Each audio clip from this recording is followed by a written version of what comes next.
High হাই হাই হাই হাই হাই, এ কি হলো ট্র্যাকে চাপা দিয়ে সাইকেলটারে একদম মাইরা ফালাইছে।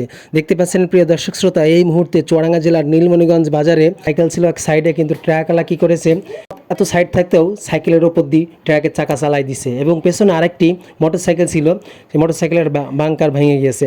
তা আসলে এইভাবে কিন্তু প্রতিনিয়ত দেখা যায় ট্রাক, তারপরে আপনার লাটাহাম্বা, আলম সাধু, এই গাড়িগুলো এমনভাবে আপনার রাস্তা চলাফেরা করে যে মানুষকে তারা মানুষ বলেই গণ্য করে না।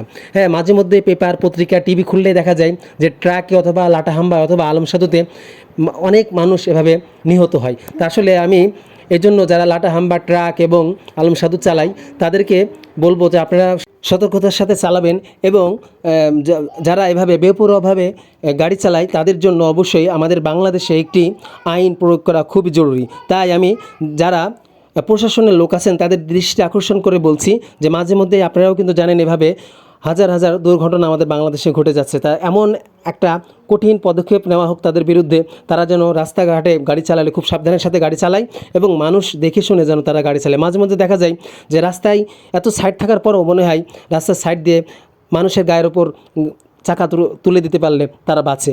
অনেক সময় দেখা যায় যারা প্রকৃত ড্রাইভার তারা গাড়ি না চালিয়ে হেল্পার দিয়ে গাড়ি চালায়, আর এই কারণেই কিন্তু আমাদের বাংলাদেশে অহরহর এই ধরনের দুর্ঘটনা ঘটে যাচ্ছে প্রতিনিয়ত। তাই আসুন আমরা সবাই সতর্ক হই এবং যারা গাড়ি চালায় তাদেরকেও সতর্ক করি। আমরা দেখে শুনে পথ চলাচল করব এবং দেখে শুনে চলবো। সকলে ভালো থাকুন, সুস্থ থাকুন। আসসালামু আলাইকুম রহমতুল্লাহ।